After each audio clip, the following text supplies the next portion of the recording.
You're listening to Fishing the DMV with your hosts, Thomas Ahrens and Jared Mounts.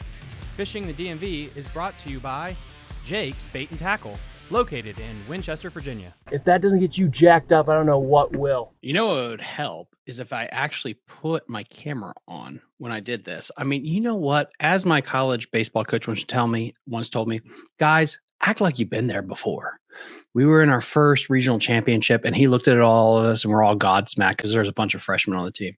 And he stared at all of us like, gentlemen, listen, you got to act like you've been there before, okay? This is not your first time at the show, and you got to pretend that you know what you're doing, all right? How are you guys all doing tonight? This is a Last Minute Live. You know who I am. My name is Thomas Ahrens, Fishing the DMV. How's everyone doing tonight? Let me know in the chats. Are you sneaking away from your family, your children, your wife? Is this a little bit of your only time away from your responsibilities? Happy hump day, happy Wednesday. And for all of you individuals that have Friday off, because it is Veterans Day, happy Veterans Day to you for having a 3-day weekend. And also happy Veterans Day to everyone that served. We really respect everything you've done and sacrificed for this country. Today I am literally winging it. I'm going to get right into the nuts and bolts of it. I spit my gum out here. I was on a run tonight, had a interesting night off, and I had an epiphany that I really need to update the channel on what's been going on behind the scenes besides just the Fishing the DMV podcast. And also, my feathers got a little ruffled. I was listening to a podcast. I think you guys know the podcast. It's called BTL or Bass Talk Live. And the man, the myth, the legend, Mark Jeffries was back on the show. He did I would say an after hours kind of thing. He was really promoting his bowling team at the high school that he's at. Please go over there, like and subscribe to Bass Talk Live. Mark Jeffries is really a huge inspiration to me. He's the reason I really kind of started this whole thing. He gave me the courage to kind of do it. Anyway, long story short is he was talking about the MLF, and he had an open mic night. And some of the people that he got on his show ruffled me a little bit when it came to the MLF and what has been going on with MLF with all their changes. And I kind of wanted to talk about that tonight because I have a platform so I can do that. And I can basically, this is my therapy session to all of you. My wife doesn't like it when I talk to her about fishing. I don't have a lot of people where I live right now that I can just bump into at Safeway and be like, well, how's your day? Well, let me tell you about what's going on in the fishing industry, Deborah. No one cares. At work, it's like when Steve is like, so how was your day? Steve, let me tell you what MLF and Bass did, because I know you're going to care about this. And it's like, I don't know. You're a psychopath. Please get away from me. I get that. Okay, cool. No problem.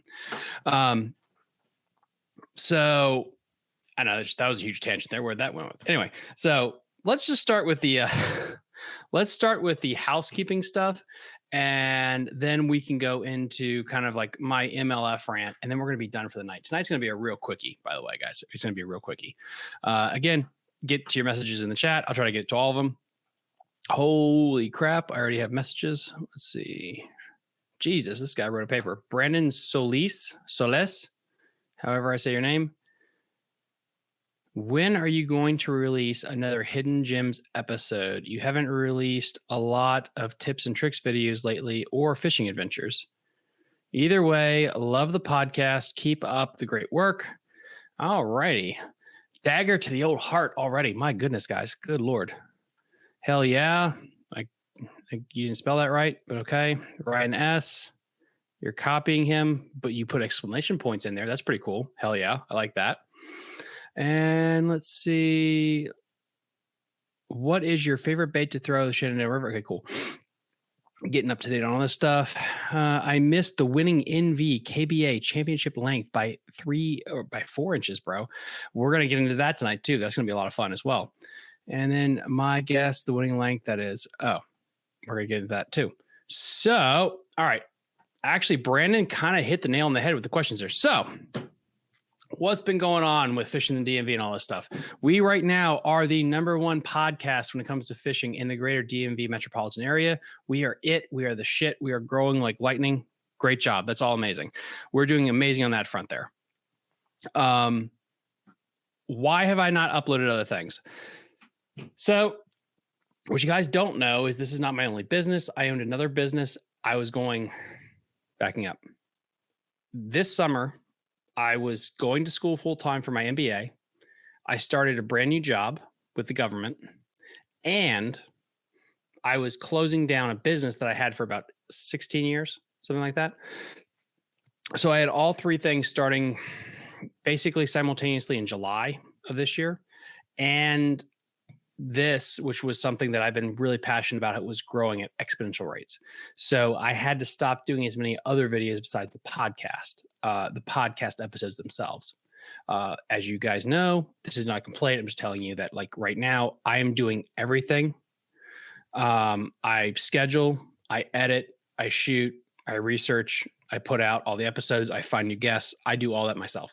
So with that and doing my MBA program, starting a brand new job, and then closing down my other job, because I was always working in the springtime, I was working 3 jobs, by the way. I just didn't have the time. Roll forward. So my other business will be completely shut down in December, which will open up a little bit more time. And another factor was then we have no working vehicles. Starting in October, all of our vehicles broke down at the same time. So I couldn't tow my boat or my kayak anywhere. So it was just fantastic there.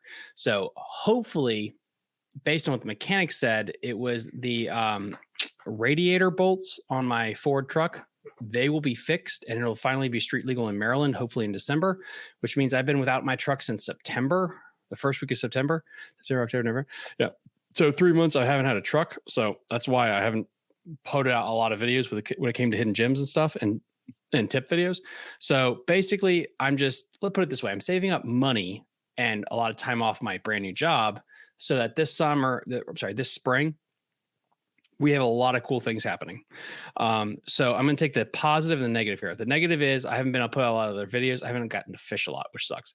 The positive is we got some cool things coming in the spring because Hidden Gems is coming back with a vengeance. And Hidden Gems I'm going to put a lot of time into because when I want to do Hidden Gems is a documentary series first and foremost is what I want to do. I want to really tell the story of the body of water that we're at. 2 is I'm wrapping the truck. My truck I'm wrapping with Fishing the DMV so we can help grow the business, which is going to be amazing. So the whole truck will be completely wrapped. Number 3, I'm going to try to sponsor the Northern Virginia Kayak Association. Fishing the DMV will. I don't know how and what capacity, but I'm going to talk to them about trying to sponsor it. Number 4 is we're going to be at the Richmond Expo this year in January. I worked that out. So we will be giving live coverage of the Richmond Expo in the next year. Number 5 is I'm only going to be working 2 jobs instead of 3 next spring, which is amazing because that means I can actually fish more. So I'm really happy about that. So I apologize that the Hidden Gem series did not come out this year, and I apologize for not doing the tips and tricks videos. And also, I appreciate you guys pushing me to do more fishing adventures. I've always thought that you would think that would be boring, just to watch me just fish, but apparently a lot of you want me to just fish. So I'm going to start doing that more, this wintertime as well. And we'll be talking about that too. Let's see. Travis Cyber, what's happening, Captain? Travis, good to see you, my good sir. Really, really, really appreciate you guys watching. My wife doesn't like fishing talk either. I heard the episode BTL about MLF. Glad you have this show. Yeah, Chris. Yeah, thank you. This is my therapy session first and foremost. If you guys do not like this setup, how I do this episode, it's no problem. I just have this platform and I needed to vent about how I felt about what was going on. If you don't like it, no problem. A new podcast episode is going to drop tomorrow morning. I think I have the Susquehanna with I'm not going to give it away, but he came in second place at a Susquehanna event on the kayak series this year. And he was a fantastic interview. Let's see. All the podcasts have been awesome, bro. Keep hitting it. Thank you so much, Josh. I really appreciate it. Before I mention it, huge shout out to the 2 individuals that won not only Lake Frederick, but he also won Angler of the Year for the Northern Virginia Kayak Association. Huge shout out to you. And the Rookie of the Year. I am not going to tell you who won Lake Frederick for the kayak or who won Angler of the Year. I want to know in the chat. And in the chat, I want you to tell me who won Rookie of the Year. Let me know, and I'll kind of get you a prize. But I'm going to try to get all of them on the show as well. So we have a ton of podcast episodes. It is stupid. I literally have a backlog of about like 10 episodes already. I cannot keep up with it. It's insane, and I appreciate all of you. Anyway, that boring shit's out of the way. We don't care about that. Let's get to the stuff. Major League Fishing. Okay. Here is my venting session. So I was in Hancock, Maryland today, and I was just walking the dog in the evening. I was able to get off work at my new job pretty early. And you know what? I wanted to go for a jog, walk the dog. Wife was working late. I was like, you know what? I'm going to go walk the dog for you because I'm going to win some brownie points. Because if you're married, it's all about leverage and just getting brownie points. I'm like, you know what? I'm going to look amazing if I take this dog and I go walk her dog for her before she gets off work. I'm going to look like a hero. She's going to have all this time. She can do whatever she wants. Cool. I'm going to take this dog. I'm going to go to a cool place. I'm going to walk the dog. And I'm like, well, I'm going to be bored. Let me try to find something to listen to. I was like, you know what? I haven't listened to Bass Talk Live in a while. And I was scrolling through there and I saw, to my amazement, that Mark Jeffries was back. Mark Jeffries, man, the myth, legend. Mark Jeffries, if you don't know him, he is 60 years old, probably about 100 in between there. He founded Bass Talk Live. And last December, he retired. I think it was, this is funny. He announced his retirement the same time we uploaded our first episode of Fishing the DMV. That's why I always remember it. I think it was like November 29th. Anyway, he was on for just a random episode. It was I think it was called Mark After Dark. And he was going to take a lot of callers, and he's promoting a bowling thing for his high school kids that he's doing. Anyway, just building up the backstory here. And he had some callers on there, and they were talking a lot about MLF and about the rule changes. If you guys do not know, and you are not aware, Major League Fishing, when they first started, they were on the Outdoor Channel 6-7 years ago, and they were really a TV product. That's what they were. That's what their brand was. And part of their thing was, it was catch, weigh, release. Every fish counts. No information. You don't know where you're fishing. And then we just take you to the body of water and we just dump you there. Good luck. Best to you. That was MLF, Major League Fishing. Through the years, they've evolved. The owners of the company, when Major League Fishing became this big conglomerate that bought FLW, they have openly said that they are not only trying to compete with bass, they want to become bass. That's all the backstory. Then cut to recently when they announced a new change.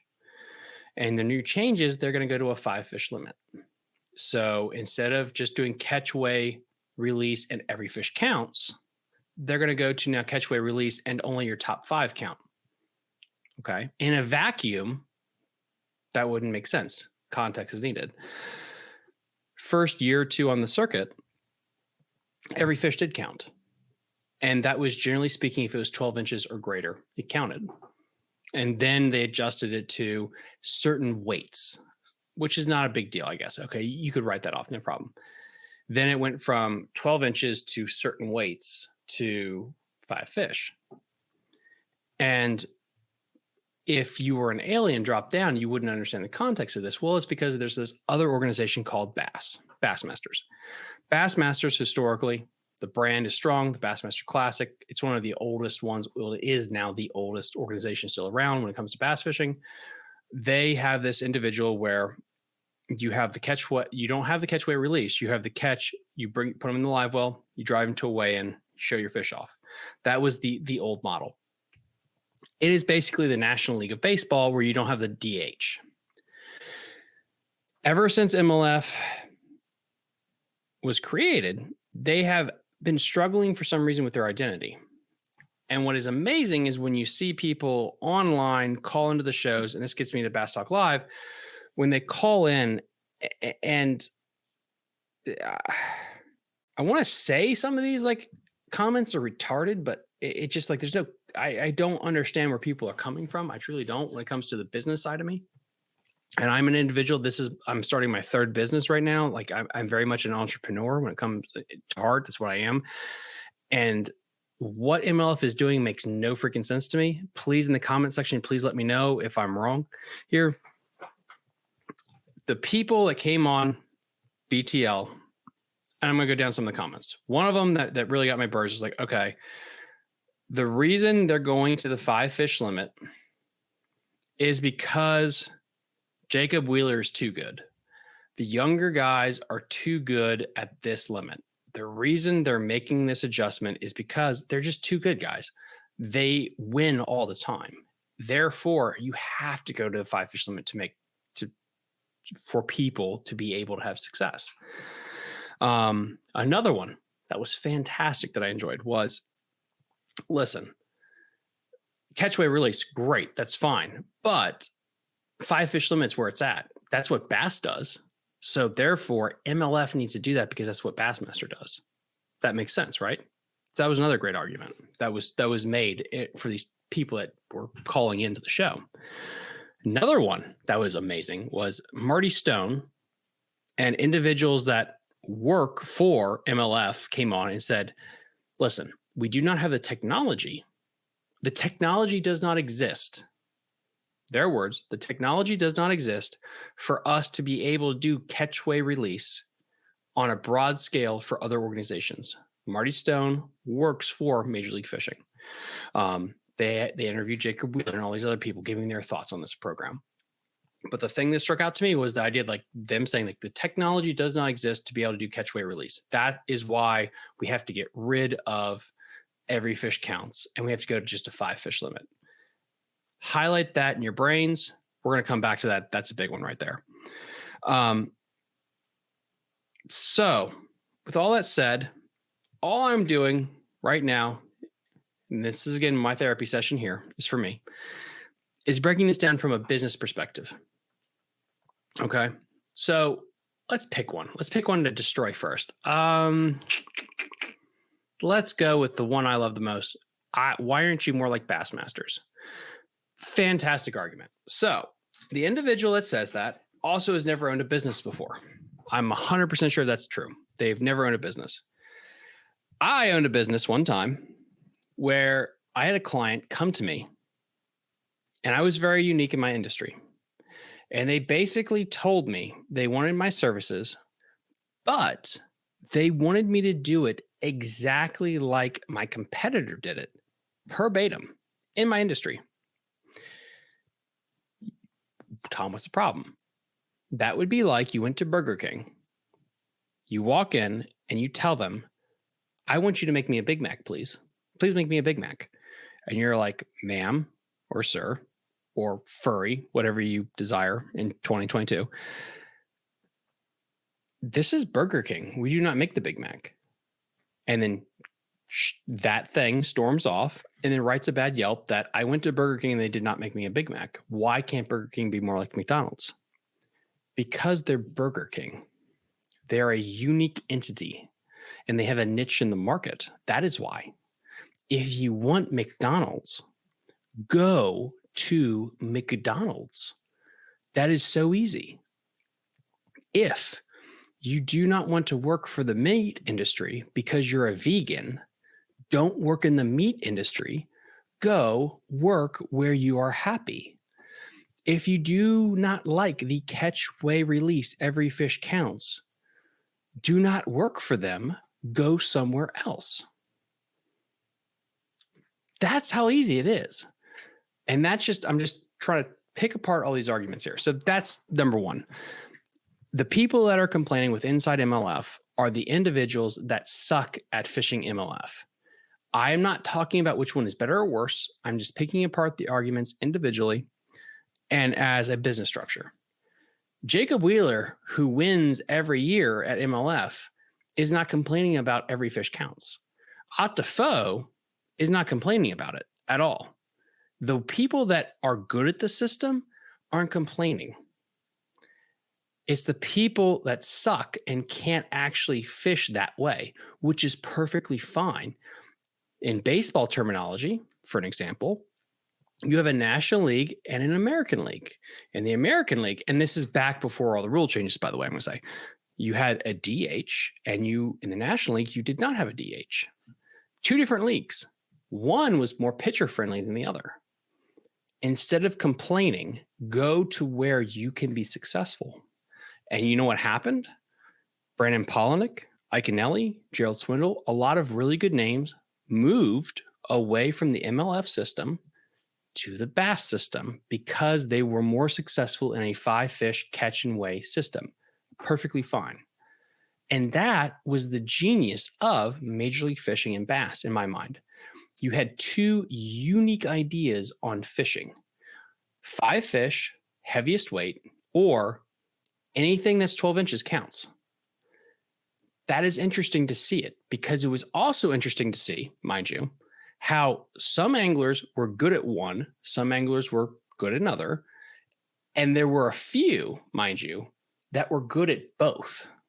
A Jacob Wheeler literally could do both, no problem. Whereas, an example, he's a great fisherman, Brandon Polinick struggled with MLF, but he's doing very good on the bass side of things. I think that is extremely interesting to see how your skill sets differ from the leagues. If you'd like another analogy, it would be like football, where Marino was a really good quarterback in a time when there were defensive penalties were a little bit more lax, let's say. So that is why Marino is still considered one of the best quarterbacks of all time, even though his stats are not as gaudy as some of the quarterbacks now, because the quarterbacks now are dealing with a time where the officials will throw a flag and blow a whistle anytime you as much as touch an offensive player. So the rules have changed nowadays to benefit the offense. So you sticking with me here, guys? Everyone there? Travis Iber. Often never duplicated. I enjoy the MLF format just because it was different and just another format of fishing to watch on TV. Absolutely. So, and that gets to my point here, which is so stupid. MLF was always catch, weigh, release. Every fish counts. They started about that way. That was their brand and their identity out on the Outdoor Channel. And I watched that every night with my brother. We would record it and we would watch it together. It was fun. As a TV show, it was entertaining. But they built a brand and they built a cult following on that brand. What you just did is you alienated your fan base, chasing somebody else's fan base. And this is my point number 2. If you guys watch movies right now, an example is I'm really big. I listen to a lot of individuals that talk about movies and comic book industries and stuff like that. There has not been a brand new Star Wars movie in a very long time. And there's a reason for that. Disney pissed off the Star Wars fan base so badly, and they lost so much money on Star Wars movies, they stopped producing them. Why? Instead of making sure their fan base was happy, their built-in fan base, they were trying to chase others outside their bubble. And this was something that I learned in my marketing classes as a master's in business association, my MBA degree, which I do not agree with, which is if you have a bubble, you have your primary fan base here. And what they believe, and they teach us in schools across the country, your hardcore fans, you do not have to play to because you have them. What you're trying to get is these borderline fringe fans. How do you placate to them? And the example was this, and I shit you not. This was the example. If you have the NFL, Brad, who's watched NFL his whole life in this bubble, no matter what you do, he's going to watch the NFL. What you're after is his girlfriend, is his wife, is the individual that doesn't watch. That's who you're trying to market to. That, and I still believe it to this day, is absolutely stupid and makes no sense. Because if your logic is that the people in the circle don't matter because they're always going to be there, that means you're going to disrespect your core audience. And eventually, you will no longer have your core audience if you're basic principle is the grass is always greener outside the fence. MLF had a core audience because they were unique, and it was individuals that liked the catch, weigh, release multi-fish format. That was their brand. And that's what I'm saying here, just their brand. If they're trying to be bass to the T, why would I want to watch you when I could just watch bass? And that to me is what does not make sense at all from a business sense. They are slowly over time trying to become bass when they had a niche market that was completely unique to their own. So there's that. So there's that right there. And we're going to get to, all right. I know politics are big and everything, but it's amazing to see how big and how much role they play in professional bass fishing in my eyes. Absolutely. I would love to go down the rabbit hole one time with everybody about that. But again, this is really just about me. This is my cathartic time here. I listened to something that pissed me off today, and I was like, well, if I tell this to my wife, she's going to be mad at me because I'm just going to have her ear all night. Because listen, you guys want to have a fun conversation, go complain to your wife about either your football team or whatever's passionate to you about it, or your latest fishing tournament, and just to see the weird, like they're trying to pretend that they care, but they don't. And honestly, that kills me on the inside even more when it's like someone's like, oh, that's so sweet. Almost like they're talking to an animal. It's like, who's a good boy? You're so passionate about something that's so cute. So that's why I'm here right now. Anyway, so what was I saying? Oh, yeah. But it's amazing to see how big and how much role they play in the professional bass. Yeah, politics does 100%. And that's the thing, too, is like MLF is by the anglers. The anglers voted. The anglers that are voting to go back to 5 fish limit are the anglers that are leaving MLF. And it gets back to the issue as a corporation. They have an issue here. They're competing for the 1%. Disney lost their specific states right in Florida, a tax right that they had for like 60 years, because they tried to cave into the minority in their company. Same thing here. I feel like MLF is caving to a minority of people that want to fish the 5 fish format, which I'm fine. I watch both. Shocking. I will watch both MLF and bass. I love both formats for unique reasons. If you don't want to fish MLF, go fish bass. If you want to fish MLF, go fish MLF. That was what was so unique about having just two, one on each side that were so different, is you could fish your strengths. If you think you can catch the 5 biggest fish, go here. If you think you're more of a guy that can just catch, you want to have that consistent rhythm of just always going down the bank and catching stuff, you can go fish that format. And now it feels like they are they're not being proactive, they're reacting to people leaving. And so it's like, okay, well, we'll just be like bass. Why? Now, the last point here, this one is interesting. And this one kind of like really sent me off here. Marty Stone, who is I guess it's called a pundit, and I apologize if I said that wrong, a pundit, was on the show talking, I think it was to Matt Penrack, by the way.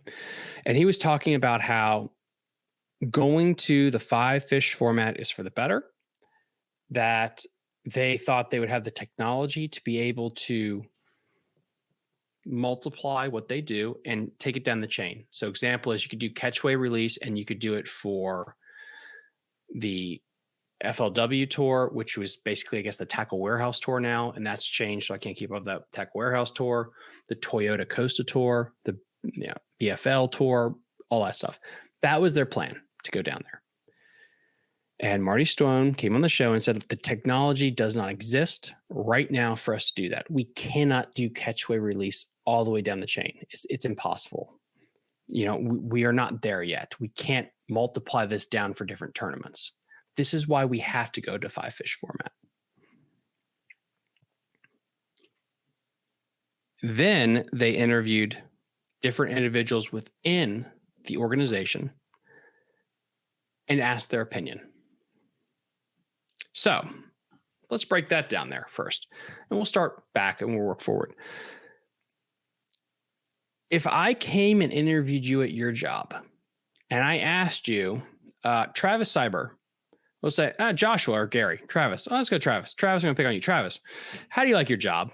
I'm going to make this a live stream. How do you like your job? You're not going to be like, well, Tom, listen, my boss is a dick. I hate it here. Every day I'm thinking about just jumping off a bridge. This is a terrible company. You're not going to say that. You're going to only promote the company. It's called propaganda. That's literally, it's promotion, marketing, propaganda. It's all the same thing, created by Joseph Goebbels back in the day. Anyway, point is, so you cannot take what they say with a grain of salt. Now let's get to Marty Stone. This is the fantastic thing. The technology does not exist. This is factually inaccurate. It is wrong. I'm not going to say it's a lie, but it's close. It's all bullshit. The technology is there. If you say catch, weigh, and release isn't available to grow, to multiply out, I need you to get more into the nitty-gritty of why. Because kayak fishing, the biggest sector of the bass fishing world, and I went to ICAST this year, kayak fishing is huge. It is literally based off of, you have an app on your phone, you take a picture of the fish on a scale, and you send the damn thing in. So if it is available, because every kayak organization uses a literal catch, weigh, release system, and Josh was beating me to the punch here, a catch, weigh, release system, the technology is there. A portion of the technology is there. So you're immediately bullshitting when you say the technology is not there. Cool, you're lying. That's not a good way to start it. Number two, so then what do you mean? You don't own the software. That's what your problem is. At first, you wanted to own it all and then spread it out amongst everything. I think that's part of it. Number two, why do you think the Bassmasters go to the St. Lawrence River every year for the last 30 years? I'm exaggerating, but why do you think they go there every year? It's not just because it is a very good fishery, because it is. Money. They get paid to bring them there, to have the weigh-ins and have the tournament there. That's fine. That's how it is. For better or worse, it's bass fishing. That's why Lake Hartwell will always be on the schedule every couple of years. That's why the St. Lawrence River is always going to be there for a couple of years. That's why the Sabine River in Texas, which is a god-awful fishery, is there, because the crowds are good, because they pay them. That's fine. One reason these fisheries, or these communities, let me say, pay them to go there is for the weigh-ins. The way Marty Stone, go back and listen to it, the way he answered the questions, he is opening the door that MLF is going back to weigh-in formats. And I think it's because of money. This is my predictions, that MLF is going back to, they're slowly weaning people off the catch weigh thing, and eventually they're going back to a weigh-in style format, because the money is in the venues. Because again, the reason I'm saying this, if the technology is not there for everyone to have every fish count, how the hell is the technology there just for 5 fish? That makes no sense at all. The reason you're doing this is you're either trying to compete with bass, or you're slowly trying to get back to just a regular 5 fish format, because there's more money involved in weigh-ins, which is fine. That is my hypothesis right now, is they're trying in the next 4 or 5 years, they're going to become not MLF, but FLW, basically. And they're going to go back to the 5 fish weigh-ins. I feel like that's what's going on. Listening to the way Marty Stone answered the questions, they're leaving the door open for that, because it's factually inaccurate to say the technology is not there. It is there. If you don't want to pay for it, that's fine. I would say you should partner with it, because again, I don't know how you guys feel about the catch, weigh, release system, but in general, it's not a bad idea. when it comes just from environmental and stuff, like the catch weigh release again, why? Because like kayaking has done it. It works great. Like you can just take the picture of the fish and put it back. Yeah. And Rusty Lane. Yeah. Huge one here. Rusty Lane. I think the sponsors are pressuring them. I think so too. I think sponsors are pressuring them to go back to a weigh-in style format where you bring fish into the scales. I think that's what it is.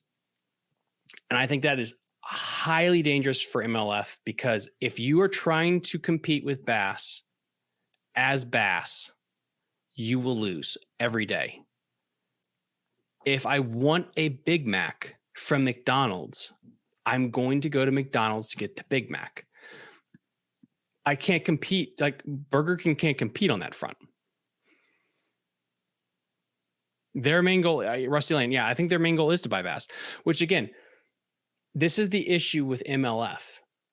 I think so if you guys don't remember, when MLF really became a thing, where it was really talking about becoming an organization outside of TV, it was the same year, it was the same couple of years where like they were going to go to the Chesapeake Bay, Bass was going to go to the Chesapeake Bay, and the event got canceled. The next year on the slate was to go to California. It was going to go to Sacramento, and I think Lake Havasu, or it was the Delta. And then Bass changed that last minute. Oh, it was the same year Mark Daniels Jr. won on Lake Oahe for the first time. It's the first time they went there. It was that year. And you had a lot of Bass people, Bass Elite Series pros that were pissed off and grumbling. Iaconelli was complaining. Gerald Swindle was like a bunch of them were complaining. And then the big switch happens. MLF boom, it exists. The problem with Major League Fishing is they have an insane premise where if I had the money, I think a bunch of us had the money right now, we could make MLF work because it's a very unique idea, and uniqueness will sell, and it has a marketplace if you give it time. I truly believe the idea of Major League Fishing as its own unique thing would work. Every fish counts is interesting, because watching the last 10 minutes, when you're watching that 10th line bubble between 9th and 10th place and 11th place, dude, that is insane. I love the last few minutes of every Major League Fishing event every day where you don't know who's going to get in.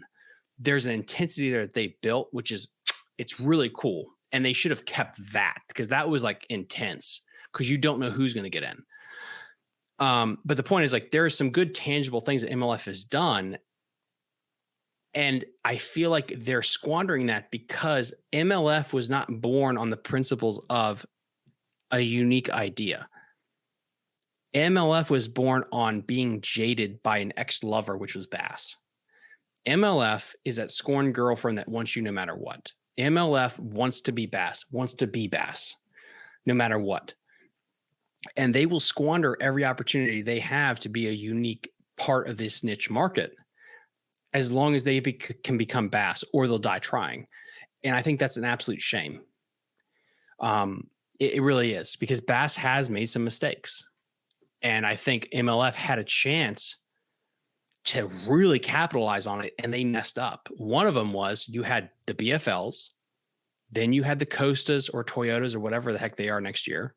Then you had the Tackle Warehouse Pro Series. Then you had the big leagues. So you had a 4-step process. That's amazing. On the bass side, you never really had that. You had the opens and then the big leagues. And so you were pissing away a shit ton of money to become part of the opens, competing against an insane field. Whereas FLW MLF, you had like this 4-step program to slowly build up to it. That's a cool idea. Really lean into that. They won't.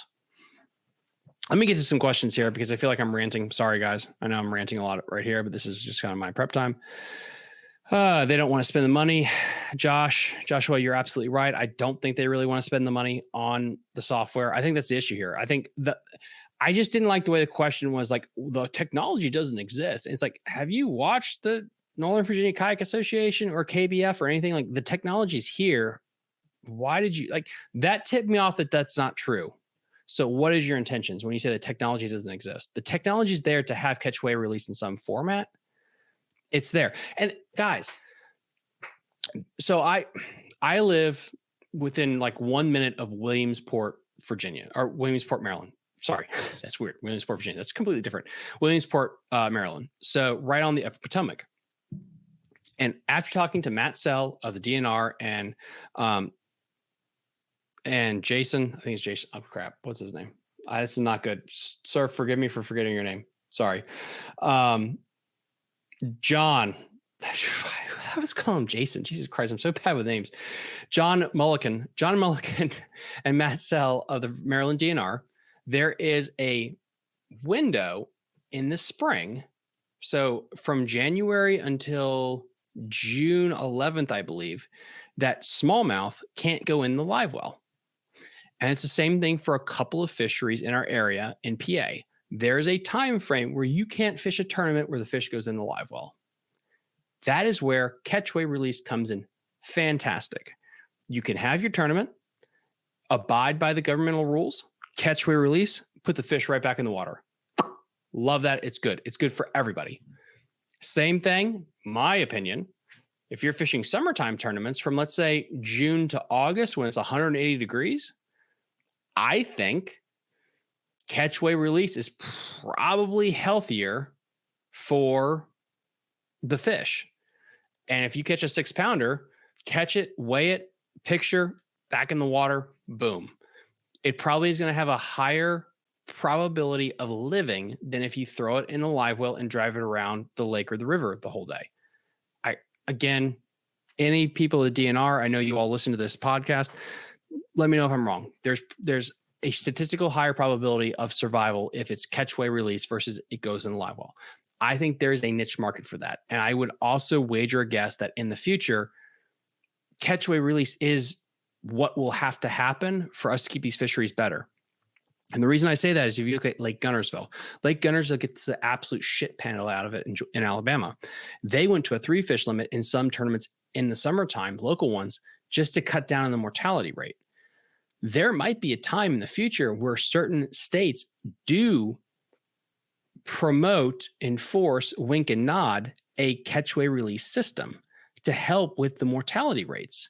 So the idea of MLF semi-shooting themselves in the foot and saying like the technology is not there, it's just like you're being very nearsighted. I think you actually nailed it. Bass, who preaches conservation, Bass should have 100% been on catch, weigh, release a lot earlier, because I think it's kind of the future of fishing when it comes to purely conservation. I could be wrong. Let me know in the comments. Or even doing what they do at the Lake Fork tournament. So like when they do the Texas Bash at Lake Fork, you catch, weigh, release everything except your biggest fish. So instead of having 5 in the live well, it's only your 10-pounder. Even that is probably better for just pure conservation. All right, sorry, that was bad. That was a bad rant right there. And my wife, thank you, just gave me some tequila with salt. Oh wow, God bless her. I think the sponsors put the pressure on them. Oh, 100%. Sponsors run fishing because fishing is not a real sport. I've worked in the baseball industry for 16 years. I started in the baseball industry when I was like 15. So 33, a lot of years. It's not a sport. Baseball's not a sport. Fishing's not a sport. It's run by sponsors and corporations just like NASCAR is. And I think a lot of sponsors are like, this is the way we think you need to do it. And they basically bent the knee to them. I think that definitely is it. Their main goal is to buy bass, Rusty Lane. I believe that is true, 100%. I don't know if they want to. Yeah, Rusty, do you think they want to buy bass or be bass? Again, I know I'm splitting hairs, but there's two there. So example is, if they could buy bass, they would. But if bass would disappear and they became them, they'd like that too. Joshua Gray. There has been a lot more light shined on bass when it comes to today's exposure, like social media. MLF has not been covered as much. Go on any platform, bass owns it. They want to catch up. They want to catch up, but this is also the issue I have too when it comes to Joshua. And this is just such a rivet I had, is like some of these people that came on this podcast listening to were their complaints as a business owner And anyone that's listening that owns a business or runs a mom and pop shop, whatever, gets this. Let's say you're a chef, and I'll use this as a great example. You're a chef and you run a barbecue joint that literally specializes in beef brisket. It is your passion. You're bringing this to market. You want to run the best beef brisket place around. A person comes in and says that they are a vegan. And they're mad at you for not literally making exactly what they want. So they go on Yelp and bitch that this barbecue joint had the audacity not to have a vegan option. What the hell's wrong with you? Why didn't you do that? Why did you not give Karen a vegan soy latte and a nice little kelp biscuit at your restaurant? I can tell you why. Because you're a barbecue brisket place, and that is what you are. You have a niche. This is your identity. And I get the customer's always right, but that's to an extent. If I am a meat restaurant, that's what I am. I'm not saying it. If I'm a Chinese restaurant and you're like, I cannot believe you do not have a cheeseburger on your authentic Chinese menu, you're a dumbass. People coming on these shows being like, I wish MLF was like Bass. Why wasn't MLF more like Bass? This is really weird. MLF is not like Bass because it's MLF. Watch Bass. It's that easy. And it's not, again, it's so weird. I don't try to like stand up for MLF all the time, but it makes it hard not to when you have a lot of idiots online saying like, why aren't you more like Bass? Because they're their own thing. If you don't like it, don't watch it. I know that's so crazy, but it's like, if you don't like my store, you don't like my business, just don't shop here. It's just that easy. But MLF going to this idea of like, well, instead of the customers that like me, screw them, I'm going to go chase Bass. It's just going to be their downfall. There has been a lot more light shine on the Bass when it comes. Okay, I think I just read this one. Sorry. Yeah, exactly. They own all the platforms. And the thing is, it's time. Bass has been around a lot longer. MLF will grow a following. MLF scared the absolute living shit out of everyone when they initially said like entry fees are free. Bass could not deal with that. So MLF has an opportunity. I'm not saying, oh, make entry fees free, but there was a chance there where people were like, oh shit, you have to fish here because like it's the best option for us. I think eventually MLF could get there where they could have a good piece of the pie. Would they be the best one? I don't know, but I think they would have a niche because people would grow up in their system and like it. Rusty Lane, they tried to get the casual fishermen into it and found out those anglers don't buy and make up sales that tournament anglers do. The issue is the youth. Bass, and I just know this because I work with a lot of high schoolers right now. Bass did a really good job of being a fantastic drug dealer. And if anyone knows the Dave Chappelle show, if you're a good drug dealer, you give out free samples to the kids. Bass was fantastic at attacking high schoolers and college kids and getting them hooked on the drug of fishing, getting them into that organization early. MLF did not do a great job of that because they had to buy their whole infrastructure from FLW. Bass has time on their hands. Bass has been established. MLF has not. MLF has always had to play the waiting game. I think if MLF stayed the way they are for 10, 15, 20 years, I think MLF would be in a great spot because, again, I truly believe there is going to be regulations from the state about call limits as more and more anglers get involved in the sport. I get to interview DNR individuals from Maryland, Virginia, Pennsylvania, Washington, D.C. I interview all of them. The regulations are going to change, folks. More anglers since COVID are around. There's more fishing pressure on lakes and rivers than there have ever been. There are no new lakes being built. They're just not. It will get to the point where call sizes will go down. I think it was Matt Sell that was on the show, and this was off air that he said this, where the call limits in place right now, hear this right now. This is from a DNR individual off record. If everyone kept what they were allowed to keep, there'd be no more fish in all the lakes. I'll say that again. Matsell, Odenkirk, Hallecker, all these people have said this.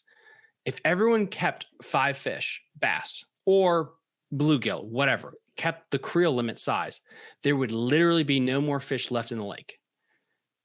It's an outdated law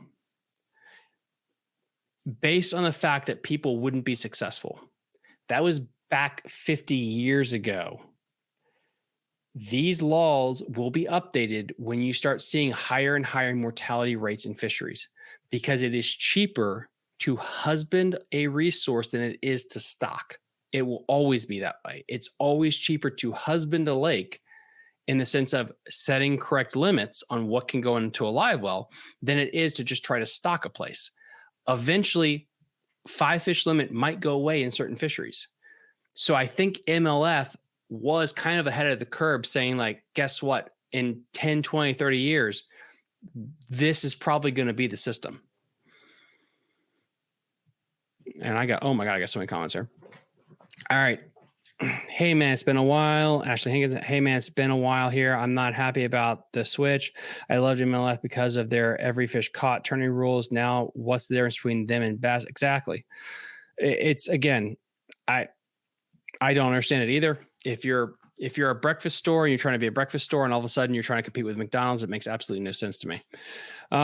There's so many floating fish at the ramps after tournaments. Catchway release is the way to go. Hell, if it goes over a certain size, bring one back to show off. Otherwise, catchway, pick, release. Yeah, and I guess the thing that made me irritated was like it's the corporate like tease of we don't have the technology to do this. That's not true. The technology is there. What you mean is you don't own the technology, so you're going to do this. That kind of really pissed me off for some reason, because kayaks, again, for people that are just tuning in, kayaks have been doing this for years. They've been doing catchway, release, take a picture. You could make that work at a BFL level eventually, where you could have a scale, you put your little number card above the scale and you take a picture of it with a timestamp. You could do that and then have it roll in. You just couldn't own it is why, which is fine. But I will tell you guys, for any entrepreneurs out there, if you can figure out how kayak fishing, if you don't know, you have a bump board and you have a little card with a code and everything. You put your fish on the bump board and you take a picture and then you submit it. If you could do that same system, except instead of a measuring board, you did a weight and you take a picture of that. If you could figure out how to do that, you would make a shit ton of money. I bet half the people in chat right now could figure out a way to do that. Russ Lane, 100% agree. Screw Karen, I'm a barbecue person. I'm not changing who I am for something else. Yeah, and again, I guess that's why I'm so mad, is it's like MLF, when MLF first started, MLF was like, we're doing our own thing. And people were pissed at them for not being bass. And to me, it's like, just be bass.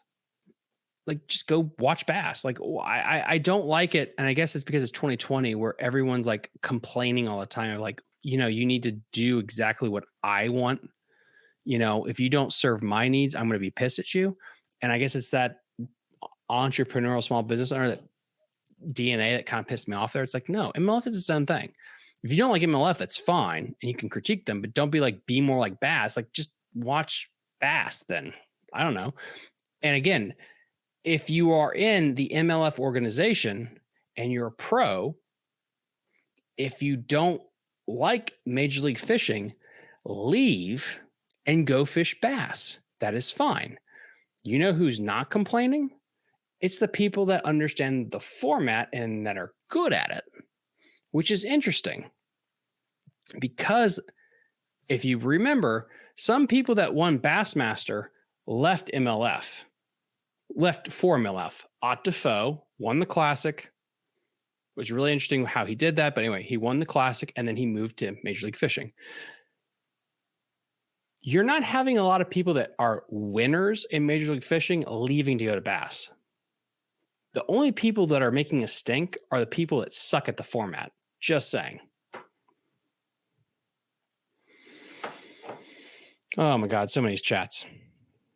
Just saying, how many of the bigger name pro batch off now? Oh, no. Just saying, how many of the bigger... And guys, I know I suck at reading. If you really want to hear me read really bad, you should check out my other channel. It's called Spirits and Ghost Stories. Me and my wife drink a lot of alcohol and tell stories, and I have to pronunciate some weird ass Latin names, and it's terrible. Just saying, how many of the bigger name pros branch off now? There's a reason they left bass in the first place. 100% agree, Ashley. There's a reason. Ike and Ellie left. Brandon Polinick left. All of them left for a reason, and they came back, which I have my own thoughts about that. It's not, it feels weird because some of those pros really complained a lot about bass to leave and then just to come back. It's like, you were the reason this happened. Why would you do this? But again, it's also bad because of who's leaving. I'm going to Jacob Wheeler right now a lot just because he is the most successful.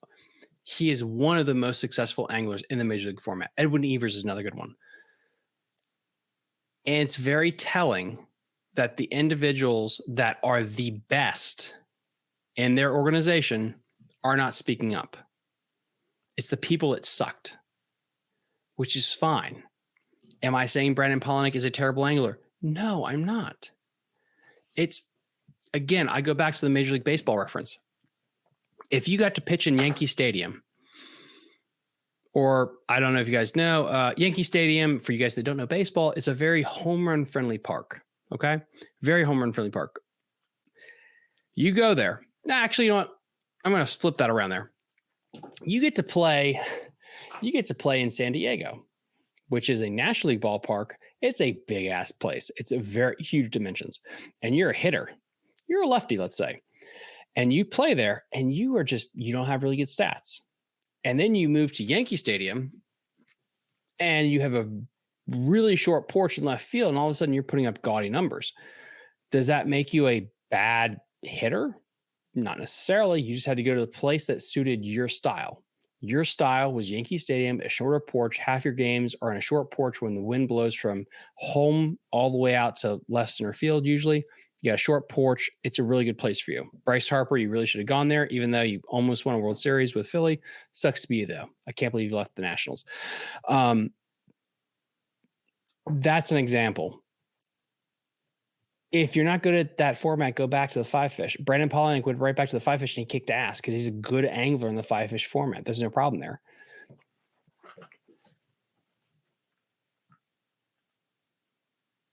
Let's see. I'm just saying how many of the bigger name pros. I just read that one. Sorry, Ashley.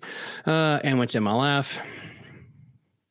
MLF needs to keep the individuality. 2 different routes for anglers to take on the boat, level with bass on the other side.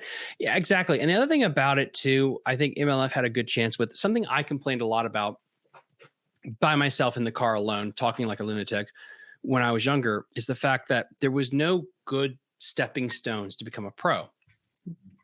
And what I mean is, you look at this way, all the college trophies and shit I have in the background. After college, you had the BFLs. So you went from college, which everything's basically given to you for free. Well, everything's given to you for free if your college pays for it. I didn't. I had to pay for everything myself because I started the club and I funded the club. But let's say you go to Auburn or Tech, a lot of it's paid for. Cool. Then you go to BFLs and you have to pay for it, but it's only a one-day tournament until you get to like the super regionals, things like that. Then you do the Costas or Toyotas or whatever it's called now. That's the first multi-day tournament circuit you can fish, which is still a minor league type of circuit. And then you can evolve from there. On the bass side, they're missing that in between, I feel like, where it's like, it's Federation, TBF, something like that. But then it's like, it's the opens.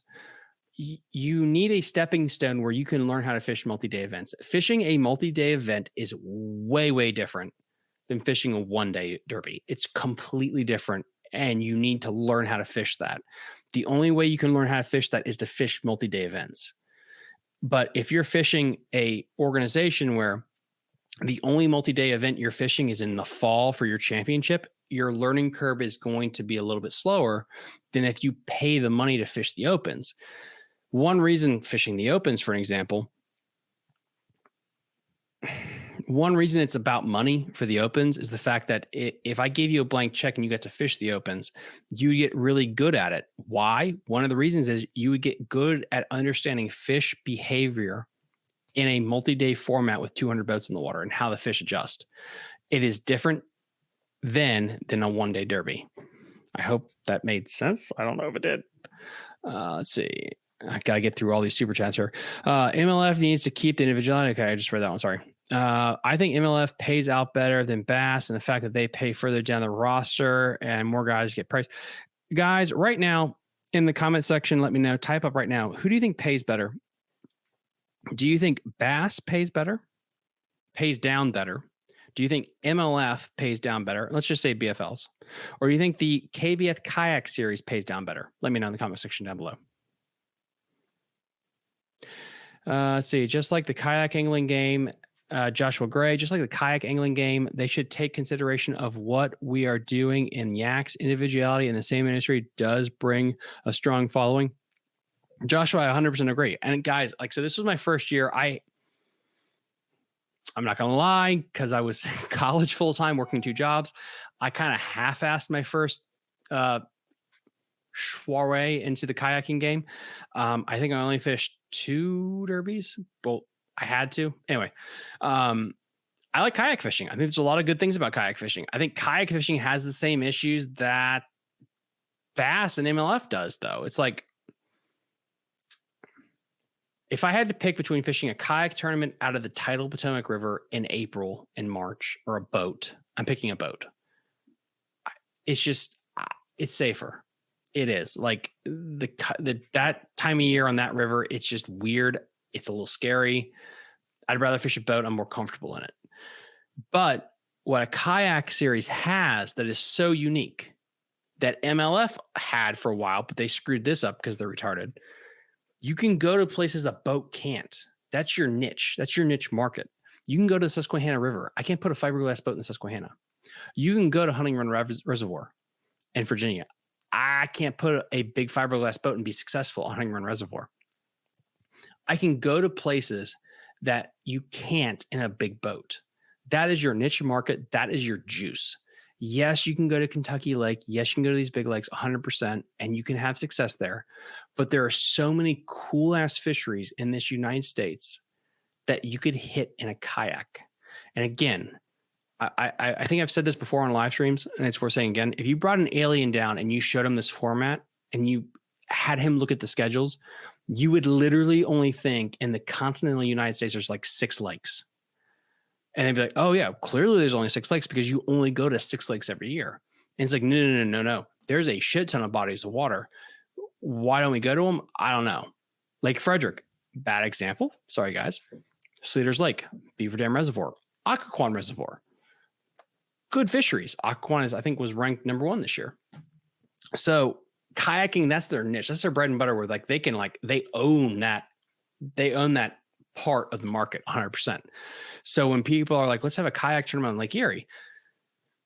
Okay, like I guess, but it's like that's not as cool as like if you have the option of like, do I want to go out on Lake Erie on a kayak or a boat? I'm going to pick a boat. But I don't know, it's partial to that, I guess. I don't know. Maybe I'm an idiot. Who knows? Let me know in the comment section if I'm an idiot. Mate, not all events will be best 5 in MLF. No, I know, Scott, but I'm saying like they're going that way to best 5.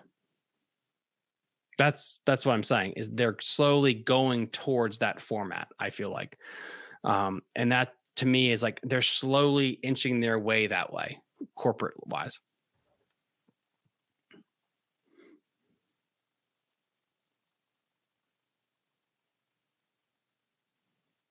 Somebody manufactured a scale that they partnered with and will use across the board for official weigh-ins, or put a marshal in every boat and have the anglers initiate. That's why I don't understand. Like, why do you have to have a marshal in there for the lower events?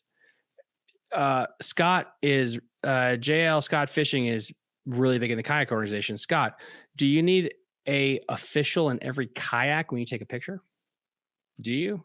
Do you need somebody else in your kayak to make sure that you weigh the fish or measure the fish correctly?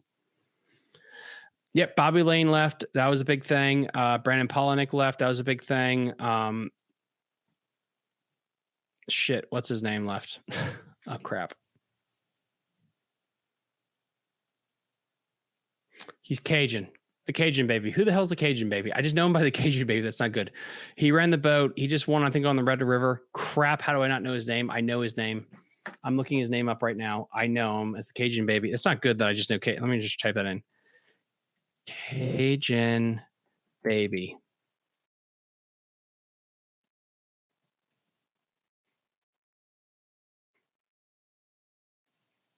I don't know if his name will come up right now. Cajun Baby. Oh, well, shit. His name doesn't come up as Cajun Baby. That's weird. You know what? Why don't I just type in Bassmasters, open, Red River. Wouldn't that help? Keith Poche. Keith Poche is going to fish both, but he's transferring over, so to speak. Hey, Shane, how you doing? Shane, this is my emotional session right now where I'm just basically venting to the whole world. I seen that Bobby Lane. Yeah, Bobby Lane left. Classic win. But he also mentioned, Ashley, he also really mentioned heavily, like he wants the weigh-in format too. It's both fishing and baseball. If you don't know, since I was 15, I ran a business called Aaron's Athletics where I basically profiled young athletes. I built out their athletic profile when it came to injury prevention, strength and conditioning, basically everything. And I projected their abilities out for the next 10 years and I built them a program. So I was basically heavily in baseball since I was 15 all the way up to 34. I built a business on that basically paid for everything. It helped with my other business adventures, all that stuff. So yeah, baseball is kind of like my fallback. So I use that as an analogy, Shane. What about putting together a tournament that everyone from bank to boat? Yeah, 100%, Shane. And Shane, yeah, if you want to come on, we're going to have our own vending session about that. But Shane, that's what we're talking about. It's like, the point is like the technology. So Shane, basically backtrack is MLF came out and Marty Stone said in the interview, one of the things that he said was the fact that the technology is not there to be able to do catch, weigh, release and scale it. And I don't believe that's factually true. I believe that's corporate talk for like, they don't own the technology, because literally how many tournaments are out there where you take a picture of a fish on a board? Like, that's where it's like, I don't understand at all. I'm gonna have to get some mods in here because I got some weird sketchy shit that just popped up on my scale. There we go. Sorry. So that's kind of where we're at now. Kayaks don't make a fraction of what they should pay them. I 100% agree with that. That's a problem. All right, Scott, we got MLF is 81% bass, 71% payouts, entry fees overall. I'm gonna have to understand that. I'm gonna do. Oh God, MLF is 81% bass, 81%. Oh yeah. Okay, sorry. Scott, got it. Yeah, no, yeah. Because MLF, even back in the day when it was, FLW and Bass, FLW had better payouts. It was always kind of like the secret where like you start your career with, FLW, build your career, build your brand base, and then you try to go fish the opens, because there's no money in the opens unless you're like John Cox. It should pay out 95. It should be 95 payout for both. They make money from advertisers, 100%. So the other thing about it though is, Shane, and maybe backtrack, watch a little bit. I'll try to explain it now. A lot of these places pay them a lot of money to do a weigh-in because that really generates revenue for them. And so I believe MLF is kind of opening the door for having some kind of weigh-in in the future. Shane, that's true, but they never will because they can't line their pockets if they're giving competitors what they're deserved. Poche, yeah, Keith Poche, I agree. Greed runs deep. Poche is fishing both tours. Yes, Rusty. Yep, thank you. I don't know why. I just know him as Cajun Baby. So bad. By the way, you should look at his boat. It's pretty cool. It's pretty cool. That's another topic about the whole boat thing. I don't want to get into that now and piss a bunch of people off. I have some strong opinions about that. If you get enough people to participate in a tournament, you will get the advertisers and make profit. I 100% agree. Shane, guys, Shane Flint Outdoors, please go follow him right now. He runs a fantastic national tournament organization. Honestly, I probably should have him on in the future. I bet he's probably with his wife right now or his grandkids, so I don't want to bother him, but he would be a good one to talk about this right now because it's very, very, very interesting. The MLF Invitationals will be less payouts in 2023, paying out only to 50. Yeah. So the MLF Invitationals is what the Toyota Series was, or the Costa Series. So this is when I think you get to the point where you get so popular on the comment section, you ask for super chats because good Lord, or get a mod because I'm getting there. I got to keep up with this. Okay. They don't want to pay attorneys or any other company to use their technology. And that's the problem is because now actually I believe 100% that's the issue. I think what they should do is partner with a company that has the technology. If I was them, and I truly believe deep down that individuals that own MLF don't want to be successful on their own merits. They want to be bass. Period in a story. They want to be bass. And that is going to be their downfall, is they can't just be happy with being their own unique system. If I was in that director's board meeting, I'd be like, listen, let us partner with one of these companies that runs the kayak organizations, that runs one of these apps.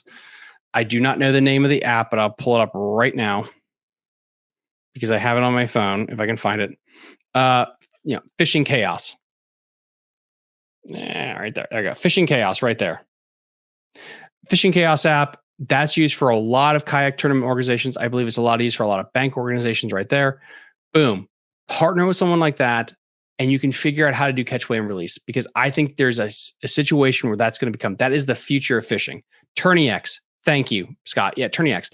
So again, Scott, if you don't know, that's what kind of pissed me off is like in this interview, it was him saying like the technology doesn't exist to do this. And it's like, that's bullshit. Like the technology to do catch, weigh, release is there to an extent. And you coming out and saying like, well, we can't figure this mystery out. I mean, this is like curing cancer, guys. I don't know how to do this thing. And there's like 3 apps that already does it. No, there's 2, but anyway, you get my point. And that's why like that kind of sent me off. It's like, that makes no sense at all. Why are you saying that? Yeah. Again, that's another good point. Bass already partnered with TourneyX. Yeah. And so, but the fact is it was corporate doublespeak. For the technology does exist. Either you don't own it or you were not able to create your own or buy your own, which is, I guess, is owning it, but it's still out there. But don't come out and just say like it doesn't exist. That makes no freaking sense at all. It's almost like the episode of BTL was to sell the new format. Feels a lot like some propaganda being pushed by, yeah, 100%. That's kind of how it felt. I don't know who this is, but we're going to find out. This is not good. Ladies and gentlemen, when you get a shady text message, now I don't know, propaganda is probably hard, but oh, by the way, fun fact. Did you know propaganda was a word actually created by Joseph Goebbels to explain what it comes down to, government descent of information from the government? Oh, there it is. Yeah, I have no idea why. Thank you, Shane. Anyway, so yeah, there's that. We're going to have a special guest on. We're going to have Shane from Shane Flint Outdoors. He runs a fishing organization. I'd love his opinion to kind of come on here with that. It's almost like I want to answer one of these other questions I have before we get on there. Aluminum boats. Yeah, we could talk about that with bass being dicks with that. Where was that question? I think I had, where was it? Larry H7237. What is your favorite bait to throw in the Shenandoah? I guess on the Shenandoah this time of year. I got 3 baits. Ned rig. You go to the Ned rig. I love the Ned rig. It's my favorite bait. You're gonna go with that. I like a June bug type of flavor this time of year. I want that dark color. I don't know why. I just really like it. Jerk bait. Go to the smaller jerk bait. A really downsized finesse version of it, and then a swim bait. I know it's like they do catch, weigh, release at fork. It's just so weird. Like, and I honestly kind of like the Lake Fork format where it's like, yeah, if you catch a 6-pounder, I guess if you want to bring that back to the scales, fine, but then put everything back. Like, again, I've had so many people from the DNR on the show, and they talk about like live well mortality, and it's not that big of a factor. But then they also say like, yeah, if you just put the fish back, it has a higher chance of living, and fish relocation won't be as big of an issue. Like on tidal water where that is a bigger issue. lakes are different than tidal water. That's a whole conversation for another day. And then we got Shane coming on here soon. So, and that's a whole other conversation. Hey, you know what? Screw, we'll have it right now. So basically, Scott, I think Scott's still on here right now. Yeah, he probably is on here. Who knows? Like in the chat, if you want me to keep talking about this stuff, because I know this can be boring as hell. I've been killing it with a black and should have get you on here. I definitely gonna have to get a mod here soon. I've been killing it with a black Texas rig crawl and a DT10 root beer crawl. That's really good colors right now too, especially for river smallmouth. Again, while I wait for Shane, just kind of re-update on this message right up here that I had. Brandon led with this question. When are you going to release another Hidden Gems episode? You haven't released one of those in a while. Another tips and tricks videos. Where has that been? Well, long story short, I have worked 3 jobs and was finishing up my MBA program this summer. So I was busy. Now I'm getting into the feeling of my new job, shutting down my old business, and I don't have a truck or a car. They're both in the shop, and they've been in the shop since September. It's been a nightmare. So the positive is I have a lot of time saved up from work for next year. And we are going to do the Hidden Gem series next year, which is going to be really good because it's a docu-series at its heart. And I'm going to be doing a lot more fishing adventures because I've really appreciated the outpour on my channel of people wanting me just to do more fishing docs. So that's all coming as well. Let's see. And then last thing before I get Shane on the channel here, because I see him in the queue, the Black Bass Advisory Committee is going to pass down some new regs in 2 years. 100%, Scott. That's what I predicted on this channel too, that the Black Bass Association and other government officials are going to pass down new regulations. We are going to have on the head member of the Black Bass Advisory Commission next year. I'm just going to spoil that right now. And also the guy that runs the tidal Potomac River estuary system for the DNR for Maryland. I think he's ready right now. So we're going to bring him on real quick. The man, the myth, the legend, Shane Flint Outdoors. This is good to have you back on, sir. A little flip flop from last time. Yeah. Hey, thanks for letting me jump in. Appreciate it. Absolutely. So to set the stage, this afternoon, I was walking my dog. My wife had to work a little bit late. So I went to the trail, walked the dog, and I got to listen to Bass Talk Live. And they had on some individuals from Major League Fishing talk about their new formats. And one of the individuals on there, the pundit, Marty Stone, talked about how the reason they're going back to the 5-fish format was they don't have the technology to be able to do catch, weigh, release, and be able to scale it. And then, of course, they had people talk, just like a talk show host, come on the show and say like, well, they need to be more like bass. This makes sense because it's not fair. And that's kind of what led to today, because it was cathartic, because I was like, pardon my French, but it feels like it's kind of corporate bullshit to say like, well, the technology doesn't exist, because you yourself, for some reason, must be like Mark Zuckerberg because you have the technology to do it. So like, I'm confused. Yeah. So tonight, right before I jumped in here, I did my final announcement for the last tournament I did. And I had 191 fishermen from across the United States, from 38 different states. They registered 511 bass over the tournament. And right here, this guy with an Excel spreadsheet, and it was all linked. It's a linked tournament. They send their pictures in with their participant code, no problem. 6-week tournament. It was it can be done, and you don't need the technology to do the work for you. It'd be nice to have the technology to do the work for you. It does exist. And it's just a matter if you want to invest in the technology to do it.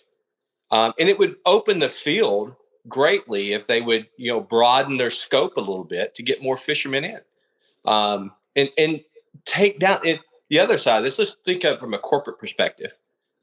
That technology would bring the overall cost way down. Way down, from the people on the boat to the cameraman. There's all different things they could do to bring that cost down. I think you hit the nail on the head. It's just a bunch of corporate BS at this point. Why? I guess from your perspective and your background, why are they doing this? Is it just like a corporation, like so many nowadays in America? They're just making mistakes. They're not reading the pulse of where they should be going. Yeah, I think that's part of it, Thomas. The other thing, I just fished a big tournament down in Lake Eufaula, Alabama, a physical B there tournament, and there were over 500 boats on Lake Eufaula, Alabama that weekend. And that was just the prep for the weekend to come, because the ABA had a huge regional championship tournament coming the following weekend. And when I got back to the boat ramp on the second day, they had brought in the 18 wheelers with the Mercury outboard trailers, for the setting up the trailers for the weigh-ins and things of that nature. It brings money to the community, right? Mm-hmm. So you get people from local people to come in, they sell merch and things of that nature. So there's some aspect of having that physical weigh-in that they still want to have. But there's ways of doing that. They could scale that in a different way to get more advertisement out there, get more of the local population. You still got to be there fishing, right? There's things that they could do to generate more revenue or generate other revenue other than pulling 18 wheelers with trailers and signs and things of that nature. So I think in the future, if they stick to this model, they're going to start to go down, because you and I both know, because we're in the YouTube business, most viewers have a pretty short attention span, right? They do. And that's what's so crazy is, like, if you're in business, guys, and then this is like 20 years of being a self-employed individual condensed, you got to be unique. You got to be your own person. You got what makes you stand out from the crowd. And the fact that MLF is trying not to be unique anymore, that's what doesn't make any sense, because they weren't. And for people I saw in the comment section, they bought FLW. They weren't FLW. That's important. They started out as catch, weigh, release, everything. And you had a core following. And this, to me, is saying you are no longer targeting your core audience. Right. And that doesn't. So example is, again, I think you brought this up with baseball. Baseball is trying to say, what if we did timers for pitchers and stuff? Baseball, since it's been around for like 300 years, is unique because it doesn't have time. It just is. And when it's over, it's over.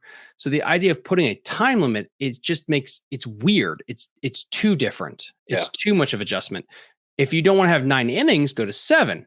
Do that. But the idea of putting like a stopwatch, you're going to alienate your core fans. MLF, I feel like they're alienating their core fans to chase bass fans, which I don't know why, again, unless they truly they want to be bass, which I don't think is probably the best move. And the last thing, and I'll give it to you here, is I have been blessed to talk to a lot of people in DNR. And let's be real, catch, weigh, release is way better for our ecosystems than it is taking the fish, putting them in the live well, driving them all over the lake, especially in the summertime. Yes. They hit it out of the park with being the first corporate organization to be ahead of the curve and saying, like, we're doing this. And I feel like they're going backwards. Yeah. They were riding the top of the wave when they started.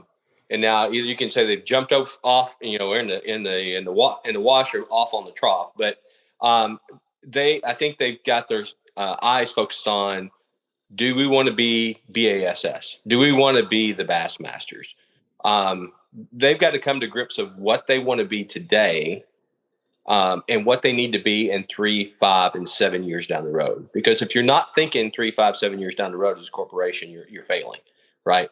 You don't want to try to just beat the people today. It's always nice to try to compete, but your competition should be building to succeed down the road. And they did have a good model with the catch, weigh, release. I think that was a great model. And I honestly, the kayak, what they do with the kayak tournaments with the catch measure, and that's what I do on my tournaments, a measure tournament only, is starting to gain a lot of popularity. And somebody's got to jump on there. And I'm just I'm not trying to pump my channel here. I'm just going to be honest. I have, started my own corporation now after our little conversation. And congratulations, sir. I am going to be pushing year, I'm going to push 7 new tournaments, free for now, right? Because I got the backing, but I'm looking for the advertisement and sponsorship. If you can get people, a lot of people, and hey, just with the word of mouth on YouTube, I got 191 people to participate, and it was only for first place. It was $200, and it was for fun. But if you start getting enough people and you start getting enough sponsors, that will grow and that will blossom into something that is unique. And I just don't think BAS or MLF are looking at that. They like their guys out there with their jerseys on, with their advertisers on it, the big boats. Mm-hmm. Let's look at the whole picture. You made a very good point. You can be on rivers. In my tournaments, you can be on the bank, you can be on a river, you can be on a boat. Yeah, anywhere. There's such great water across the United States that they're not fishing. It's always follow Lake Seminole, Lake Castaic, all the same lakes over and over and over. Table Rock, you know the drill. 100%, and I get it, like, because it's where they pay them. There's a reason they go to the St. Lawrence, and it's not just because that's a really good smallmouth fishery. They pay the bill to go there, but they're missing out on so many different lakes. Guys, if you didn't know, Lake Hartwell is one lake on that whole Georgia chain of lakes. There's a shit ton of lakes, pardon my French, on that strain, but they don't go there because they don't pay them, which I completely understand. That's the structure of it, but you're also missing out on these unique niches you could do. And my last example here is that fact that Major League Fishing broke it into 30 boats per day, which allowed them to go to smaller bodies of water. Fantastic. That's a niche market. If you guys want to know from a business standpoint, that's really good. Lake Eufaula, and I did this in college where you'd have 300, 400 boat tournaments. That limits where you can actually go. And that also puts a strain on a fishery. And as Shane said, he's starting his thing. I'm working to create a nonprofit, a lot of paperwork there. And our goal is to just raise money to stock fisheries. Spoiler, it's expensive to do this and to raise money for it. And my point is, with talking with the DNR about this, it's cheaper to husband a lake than it is to stock it. I do see in the next 30 years where slot limits will change. It will get a lot tighter. Yeah. They've talked about after COVID, there's more people fishing bodies of water.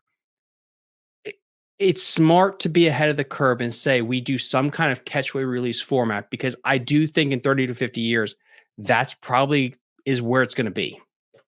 Yeah, I'll tell you, my good buddy Gary, I've talked about him before. He's got his own channel, Gary's Fish Tales. He spent 4 or 5 years living in South Korea, where they have bass out there, but it is so heavily pressured, A, and B, they commercial fish in their lakes as well, that the restrictions on catch and release bass is very high.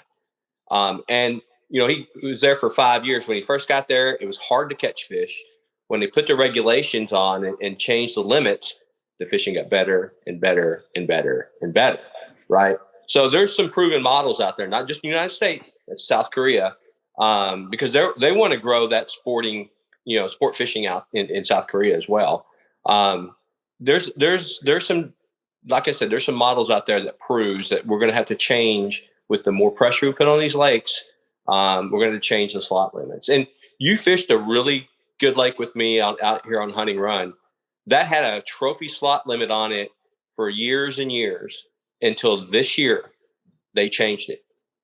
You could not take a bass out of that lake between 16 and 22 inches. You can take anything 12 and above now. Now, we know that the lake is very healthy, but how long is that going to last before we're going to have to bring some type of slot limit back onto that? Mm-hmm. And God bless the DNR. People have their own opinion, but it's hard to keep up on all these small bodies of water. With they don't have enough time to do all the shocking surveys they need to do. But I think that if we don't change something, it's going to change our fishing, the quality of our fishing nationwide. And I really do, guys, feel like I'm blessed because I've been able to spend time actually in a car, in a boat with two individuals that are really high up in the Maryland DNR this past fall. And I got to really ask them questions about this. And they said, one, like you said, they don't have the money to shock every place every year. And two, the slot limit is different for different fish for different reasons. So example is the walleye on Deep Creek, the slot limit is there because people are catching and keeping. And it's very hard for that specific species because of the keeping. Bass, it's not that they're just being taken to be consumed, but they're being driven around in a boat all the time. And that creates its own mortality rate. So I just want to make sure that what you understand when we're talking about, we're not saying that people are keeping bass, generally speaking, and Right. eating them. It's the fact that they're riding around in a boat, and that does have a greater effect on their mortality rate. Yeah, absolutely. And Thomas, I said this to you when you were fishing with me. People need to start in hunting run specifically. Mhm. People need to start keeping a few. Yeah. Because size, there's only so much forage in a lake, right? And I'm a guy that'll keep a few every once in a while, but I eat them, right? I enjoy eating fish. I don't keep a lot, but I keep what I can eat from time to time, and that's good for the population. Now, I don't think everybody should keep everything to catch. We all see this on Facebook. If we follow channels, people have stringers of 20 bass. Yeah, that's probably a little over the top, but there needs to be a good, healthy takeaway of fish out of a lake to keep the population in check, because there's only so much forage in a lake that can help the population stay healthy. And I 100% agree. And I think that's where I think in a perfect world, I think Bass and MLF, reading the tea leaves now, are going to move closer to each other. I think Bass is slowly going to get to the point where they're going to do the Texas lake format, where they do catch, weigh, release, except for the big ones. So that way they get to have their weigh-ins with the big fish. But again, I think it's going to be taken out of their hands. I think this gets to this question right here from this individual, JL Scott Fishing and Eats. Sponsors and anglers want the weigh-in formats made. Anglers have more opportunities now than ever for building their own brand awareness via weigh-ins and engagement with their fans. 100%. But I think the state's going to take it out of their hands. Yeah. How much pressure can Lake Gunnersville get, or Lake Eufaula, with weigh-ins before there's a breaking point? Yeah.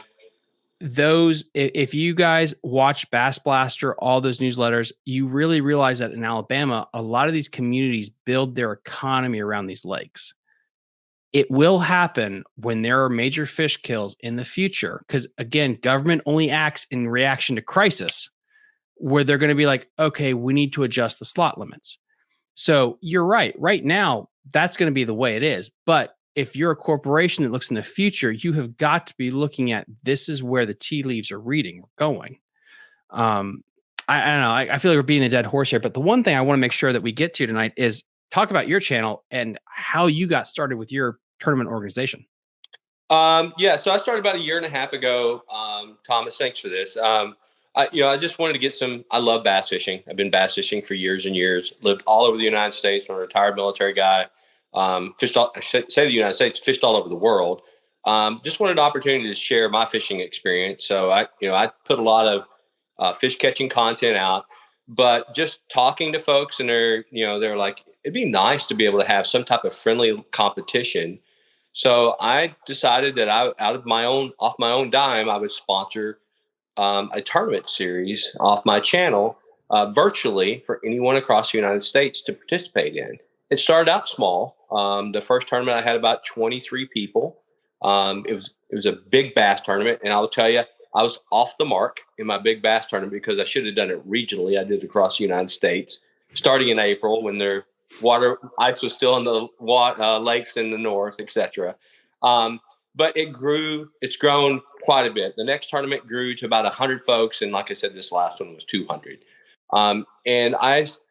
You see me flipping on my screen here. It's because I've got comment after comment after comment tonight when I put the final out of, please do this again. Please do this again. We loved it. We loved it. We loved it. It's just growing in popularity.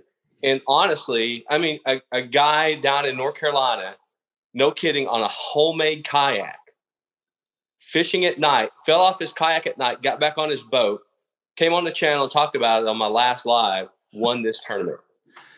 That's so cool. It was so cool, right? And you know, he had never fished a fishing tournament in his life, but he wanted to win. And I had another guy. He didn't win. He didn't place. He didn't get first, second, or third, but he came in fifth. Fished from the bank, and 5 fish caught 87 inches of bass. That's pretty impressive. That's really impressive. It's been invigorating for a lot of folks to jump in. I think it has a lot of opportunity to get a lot of folks. In anyone that wants to participate, I'm going to do, like I said, I'm going to do 7 tournaments next year. I'm working on sponsorship and such to make it not come out of my pocket, but I'm already committed for next year. If I don't get a sponsor or not, I'm committed for at least 7 more tournaments. I think it'll grow even more next year. So that's a little bit about where we're at. And if you're interested, if you're out there watching this, give me a hook. I'll put all the tournaments out off my YouTube channel, Shane Flint Outdoors. And guys, when I re-upload this for a podcast, maybe if you guys want me, let me know in the chat if you want me to actually upload this as a podcast episode too. This is more of just an emotional struggle session for me. But when I re-upload this on YouTube, I'm going to put a link to Shane's information too. So if you want to join his tournament organization next year, you can. The one thing that I don't think we got to talk about at all when I was on your channel, by the way, which was a really cool episode. We talked about Panoptics, about using that at Hunting Run Reservoir specifically. You went to Lake Eufaula. How did that go down? What tournament organization were you a part of where that became a reality? So I was fortunate enough, my good friend Gary from Gary Fish Tales, who I mentioned earlier, I went down last December and for a little bit of vacation. He goes, I got a tournament with my local Lunkers Bass Tournament of Northern Florida. Come and fish it with me. You can pay for a one-time event, $20 to join the club, blah, blah, blah. And I went down there and I did pretty well. And I qualified for their end-of-year championship. So that end-of-year championship was there on Lake Eufaula. It was, I will tell you, it was a very tough tournament first. I caught one keeper. It was a 2-day tournament. I caught one fish to weigh in on the first day. Oh, one. Okay. And actually, Gary was in first place at the end of day one. Standing side by side on the boat. Next day did a little bit better, and I ended up in third place overall, and I caught the big bass of the tournament. So I ended up walking away with the biggest purse. But it was a smaller group out of northern Florida, southern Georgia, Alabama. That's where that Lunkers tour is from, and just a great bunch of people. But the 2 things that I learned from that tournament there on Alabama, there's so many boats, so many tournaments going on that lake. They had sprayed for weeds to kill out, not weeds, but kill out the vegetation. They do it every 3 to 5 years on that lake. They had done it 2 weeks prior. Fish were just driven down. And by the way, the winning weight was 8 pounds, 7 ounces. Holy God. Wow. So you hear on a 2-day tournament, 52 and 55 pounds. It was really low. My weight was right at 7. I lost by less than a pound, or I was out of first place for less than a pound. Come to find out after I reviewed the footage, spots are a 12-inch limit versus regular bass. I threw a 12-inch bass over the bank. Those suckers are sometimes hard to distinguish between, by the way, when you got both in the ecosystem. Yeah. So, my fault. I should have known better, but it was a good tournament. I learned a lot going down to Lake Eufaula. That was my first time there, by the way. Great fishery. Just so much going on that lake from a week on every weekend, though, from a tournament's perspective. What 2 things did you learn going to that big body of water? First is the things that you learn and know about a small body of water still apply to a large body of water. Good one. Yeah, what we were struggling with is we were looking for deep this and that. And at the end of the day, I told Gary, I was like, dude, I need to find vegetation. I need to find where's the wind blowing to. The same things I do here on my lakes in Virginia applied there. and that's why we were successful in that tournament. Sounds like he's fished Mooney a little bit. Yeah. Sir, I mean, yeah, thank you. So, wait, we got 2 questions here. Hold on. Wow, this popped up. Ashley Higgins wants to know, how much is your entry fee for your tournaments? I'm 100% interested. 0. It is there you go. free to enter my tournaments. I can even afford that right now. That's amazing. Yeah. So then, do you have a cutoff for how many people can enter your tournaments? So examples like BFLs have like a limit? Okay. Nope. If you want to participate, it's easy to register. Send me an email at Shane Flint Outdoors. When I'll send this out to everybody. All you do is send me an email. I send you an email back confirming you're in the tournament. A couple days prior, I send you the instructions for the tournament, all the rules, how to measure your fish with an example photo, and I give you a participant code. It's that simple. What is the furthest west anglers do you have that participate? Like generally, what is the geography of everyone? I got a lot of people in California this last tournament. Probably Really? 30 anglers out of California. I got a lot. Like How? I said, That's so cool. States, Thomas, in this last tournament. Dang. Yeah, it was crazy. I did not expect anyone from Utah or Colorado, but I had Utah and Colorado anglers from the West. Just all over Minnesota, Michigan, New York. Had one angler from Maine, so it was all over. It really is starting to catch hold. All right, you have the niche dialed in. You really do. And guys, again, link will be in the episode description for the re-upload to everything for Shane Flint Outdoors for his tournament series.